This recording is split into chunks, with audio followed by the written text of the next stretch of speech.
Another day, another ganap na naman tayo. At dahil nga wala na naman tayong pasok, nandito na naman tayo sa ating probinsyang Kinalakhan. Pagtapos kumain nga pala ay di muna kami dumaan sa bahay ni Nayaan at ipinakita pa nga ang kanilang album ng kasal, dumating na daw. At habang nagbubuklat nga pala dyan ng mga picture ay di pinagtimpla rin naman kami ng kape. Pagtapos magbubuklat ng mga picture ay di rin naman ang pinakita yung kanilang Christmas tree daw na nabili. Kang sabi namin ay buksan para mapresensya kaya ang ganda. Ay di parang nga namang nasa pailaw na.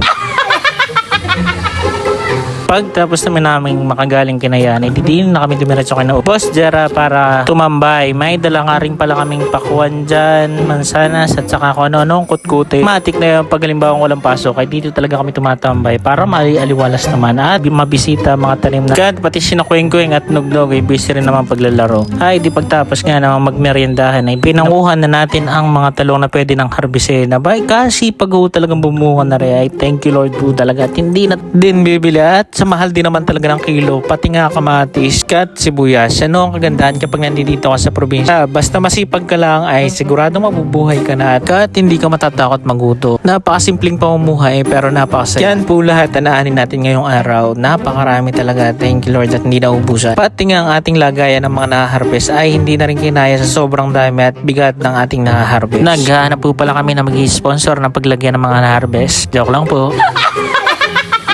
Kat dahil tapos na, hindi pa uwi na ngayon tayo. Kat habang nga tayo naglalakad pa uwi, ay nakita natin si G-Boy saka sa kabayan. Kaya para mga idol, hanggang dito na lamang. Bye-bye!